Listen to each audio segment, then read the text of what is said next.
Bonjour. Salut. Comment vas-tu? Ça va très bien, moi. Oui, ça va très bien. Nous autres aussi, on est très heureux de t'avoir avec nous pour nous parler de tes projets, de te faire découvrir également à nos auditeurs et nos auditrices. Bélan, tu es un auteur, compositeur, interprète. Je veux savoir, première question, on part ça fort. D'où vient cette passion musicale et qui t'a inspiré pour être l'artiste que tu es aujourd'hui? Ça remonte quand même assez loin. Étant jeune, mon père me jouait souvent du CCR dans Mhm. Balançoire. C'est un classique, là. Oui. Mais mon père me jouait beaucoup de CCR. Après ça, je suis tombé, étant ado, d'une vague pas mal plus punk. Donc, j'ai exploré beaucoup d'univers avant de tomber vraiment dans mes chansons. C'est ça qui m'a beaucoup influencé. Donc, on peut entendre un peu cette saveur-là historique dans ton travail. Est-ce que c'est ça aussi, là, de voyager à travers les années et tout ça qui t'inspire pour écrire tes chansons? Ben exactement. C'est sûr que quand tu écoutes beaucoup de styles au niveau de la musique, je pense que c'est juste un bon plus parce qu'il est beaucoup plus ouvert. Tu sais, je veux dire, j'ai découvert beaucoup les Vilains Pingouins, Vulgaire Machin. Après ça, je pouvais écouter du Cypress Hill qui était du gros rap. Mhm. Donc, en mélangeant tout ça, je pense que j'ai trouvé mon univers puis je me fais un gros plaisir là-dedans. Et puis, tes chansons sont principalement en français. Est-ce que tu accordes une importance supplémentaire à la langue française?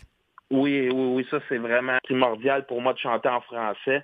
De deux, quand même, je voudrais chanter en anglais. Je suis pas vraiment bon, donc Mais on a-tu un beau je... français quand même, hein? On va Oui, l'exploiter oui, au maximum. On a tellement un beau bagage d'histoire aussi dans notre langue. On peut dire tellement de choses avec quelques mots. Donc, on va l'utiliser au maximum. Et là, on va exact. présenter dans les prochaines minutes ta chanson CT 70. Mais il y a également un beau projet qui est rattaché à cette chanson-là. Il y a eu un tournage d'un vidéoclip. Oui, c'est ça, en collaboration avec le réalisateur pour le vidéoclip Thomas Argouin, qui a fait un travail exceptionnel sur la vidéo. Je m'en fais beaucoup, beaucoup parler. Comme quoi c'est un vidéo qui est en couleur, qui est positif, que les gens voient pas souvent. C'est ça que je me suis fait beaucoup rappeler. Et ça a été aussi beaucoup de plaisir sur le plateau de tournage. C'était une première expérience pour toi de tourner un vidéoclip pour une chanson également. Oui, c'était la première fois que je faisais un vidéoclip, mais le fun que j'ai eu à faire ça, là, c'est incroyable. Bien, toutes mes félicitations parce que le clip de ta chanson a été vu plus de 20 000 fois dans les dernières semaines. Il a été lancé tout récemment. Et Thomas Argouin, ça a été aussi un artiste en lumière il y a quelques semaines de ça. C'est vraiment un être incroyable. Donc, j'imagine tout le travail qu'il a pu faire avec toi. C'est vraiment un très beau vidéoclip par le fait même aussi. Je voulais savoir, Bélan, tu utilises aussi ton nom de famille comme nom d'artiste. Est-ce que ça a été tout naturel pour toi d'y aller de cette manière-là? Ou qu'est-ce qui t'a amené à choisir seulement Bélan comme nom d'artiste? Ben, c'est un peu, je pense, pour se démarquer. Puis de deux, je me suis toujours fait appeler Bellan. Tu sais, peut-être dans les années 90, c'était beaucoup plus entendu. Je pense que dans les années 2000, les gens s'appellent un peu moins par leur nom de famille, surtout à l'école. Là. C'est madame et monsieur, surtout.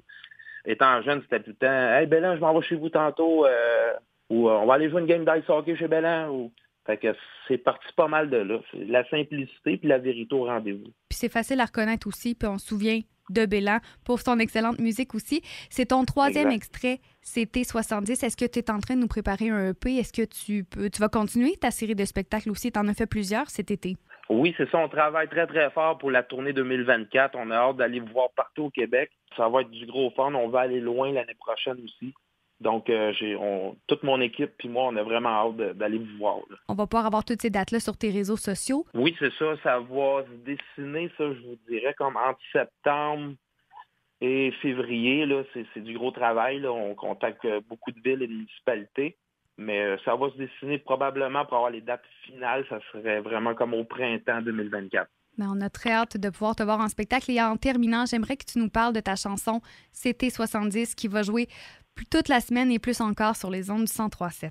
C'était 70, c'est pas compliqué. C'est l'esprit de jeunesse qui meurt jamais. C'est le sentiment de se sentir léger. Le temps de débarquer je te dirais, de la roue de l'hypothèque, de la famille, de l'épicerie.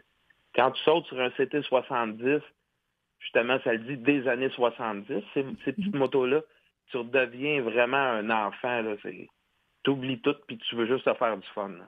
Mais on va avoir beaucoup de plaisir à l'écouter à l'instant sur les ondes du 103.7. Merci beaucoup, Bélan, pour ton temps. Au plaisir de te suivre dans tes futurs projets. Puis à une prochaine Merci fois. beaucoup à toi. Merci beaucoup.